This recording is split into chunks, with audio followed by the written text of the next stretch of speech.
verset 12, le soleil appartient à qui? À Dieu. À Dieu. Mais non, lui, s'il apparaît dans le soleil, qui appartient à Dieu, qui est-il?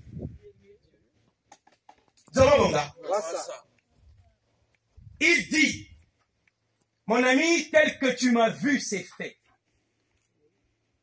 Donc, quels que soient les problèmes que la personne avait, repartez chez elle, se rendez compte effectivement que tous ces problèmes avaient été réglés, résolus.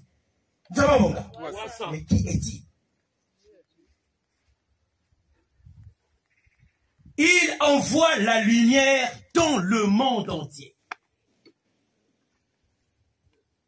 Mais qui peut envoyer la lumière dans le monde entier, si ce n'est Dieu lui-même?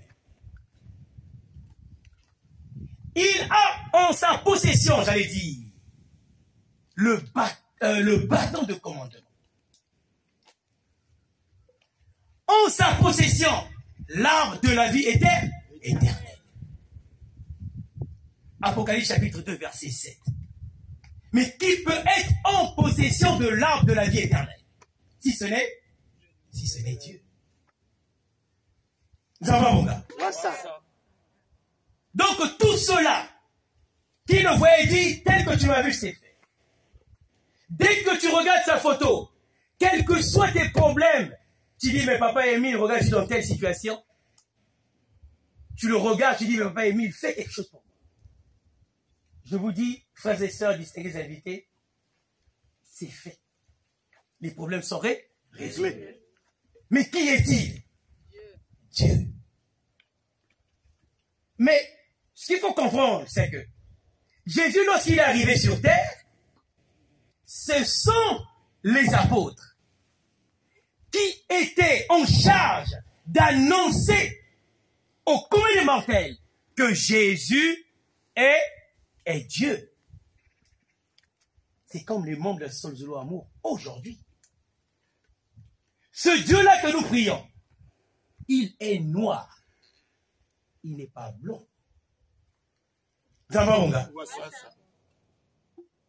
Il est noir. Parce que je pense que nous suivons toutes ces informations. Aujourd'hui même sur la 2, partout, on parle effectivement du premier homme. C'était quoi la couleur du premier homme? Noir. Noir. Le noir, l'Africain, a la capacité effectivement de par lui, d'avoir un blanc. Un blanc. Zamabonga. Vous voyez la bénédiction que le noir a. Zamabonga. Ce n'est pas par considération raciale. Mais c'est une vérité. La vérité est têtue. Comme on a l'habitude de dire, aussi longtemps durera un morceau de bois sous l'eau, est-ce que ce morceau de bois-là deviendra caïman? Non. Ça ne deviendra jamais caïman. Donc, aussi longtemps durera le mensonge. Est-ce que le mensonge deviendra vérité? Non. La vérité était têtue. Aujourd'hui, nous sommes sans ignorer. Ça passe sur la 2, ça passe, c'est connu de tous que le premier homme, la première femme, c'était Ève. Ève, de quelle couleur? Noir. Nègre.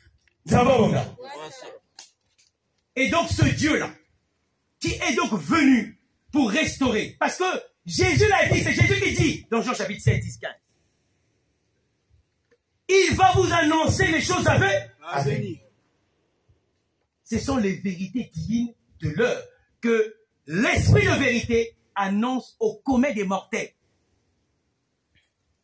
Ngezola seti ve Soria ngekele na maboko ya yanje Kilombo ya lufondoso Lufwa seti kwa boke vanda na jambo Ngezola seti ve Soria ngekele na maboko ya yanje Kilombo ya lufundo suwe, lufwa sechi kwa boke vanda na jambu. Effectivement, lorsque nous lisons les Écritures, dans Malachie chapitre 3, 1, 6, dans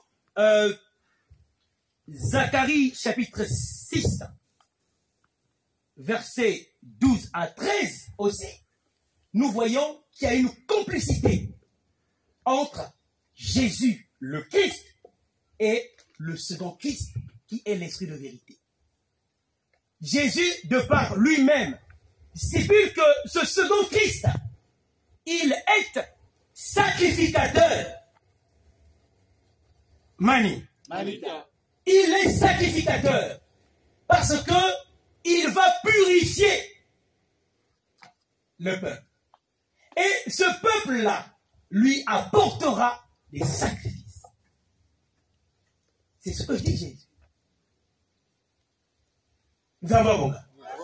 Et donc aujourd'hui, frères et sœurs, distingués invités, le message que nous avons, c'est d'annoncer au commun des mortels que nous vivons la 4e génération de l'Éternel Dieu le Père.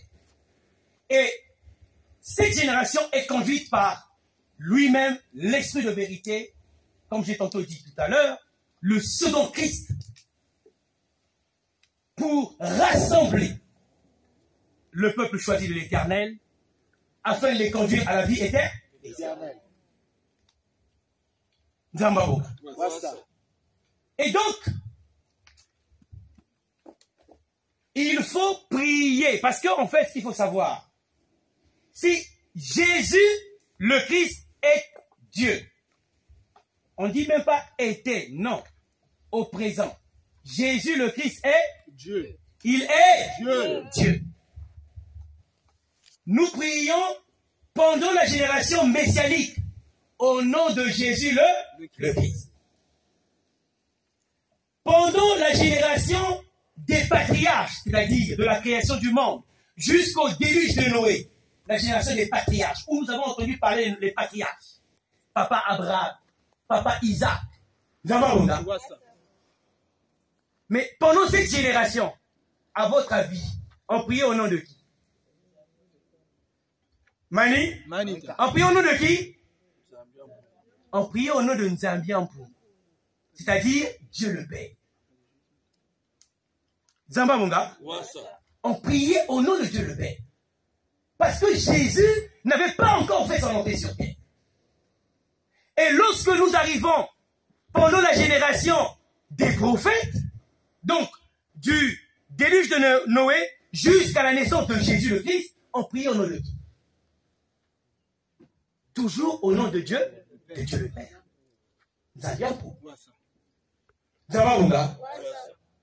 Et pendant la génération messianique, c'est là où est-ce qu'on a commencé à prier au nom de Jésus.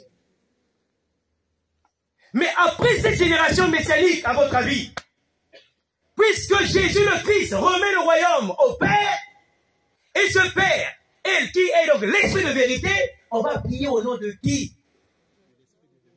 De l'Esprit de vérité.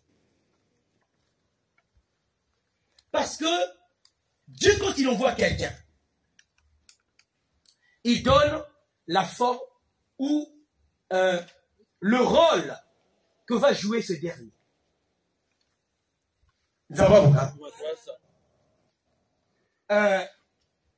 C'est-à-dire que, de par le nom, comme j'ai dit tout à l'heure, cela démontre ce que va être la personne. Mais Dieu ne donnera pas. Voilà pourquoi il y a des prédicateurs. Voilà pourquoi il y a ceux qui ont été mandatés par l'Éternel pour décrypter les Écritures. Parce que les Écritures, la Bible que nous lisons, on ne peut pas la lire comme un roman policier et chercher à comprendre de par notre intelligence charnelle. Nous allons être à côté de la plaque. Mais il faut demander la présence de l'Esprit pour comprendre le fond, ce que ça veut dire. Vous avez mon gars? Parce que lorsqu'on dit, tout à l'heure, je prends l'exemple que j'ai pris tout à l'heure, une voix crie dans le désert, aplanissez le chemin du Seigneur et faites droit ses sentiers, par exemple. Quand tu lis ça, qu'est-ce qu'on comprend? On entend une voix dans le désert. On entend une voix dans le désert. à planifier le chemin du Seigneur et faites droit sentier. Bah, expliquez-moi ça. On sera capable d'expliquer. Mais lorsque Jean le Baptiste arrive, il dit que je suis la voix de celui qui crie dans le désert, aplanissez le chemin du Seigneur et faites droit ses sentiers. Donc, il confirme la prophétie. Ce qui était annoncé sur sa personne. Et lorsqu'on voit sur ces actes, ce qu'il pose comme acte, on se rend compte que, mais tiens, ça veut dire ce que ça veut dire. On comprend maintenant le sens. Nous avons mon gars. Parce que tout le monde, sinon, les gens allaient s'auto-proclamer. Si on avait annoncé, il y aura un Jean qui viendra, vous allez voir, les gens vont se précipiter à s'auto-proclamer, dire que je suis ce Jean-là. Le disent les Écritures. Ça va, mon gars? Mais l'Éternel code, il cache le message. Et celui qui est averti, celui à qui le message est destiné, lorsqu'il arrive, il fait bon usage, effectivement, de cette annonce prophétique. Nous envoie bon gars. Il y a beaucoup de choses à dire sur la personne de Guy-Émile Fossy-Kwabo. Pour finir,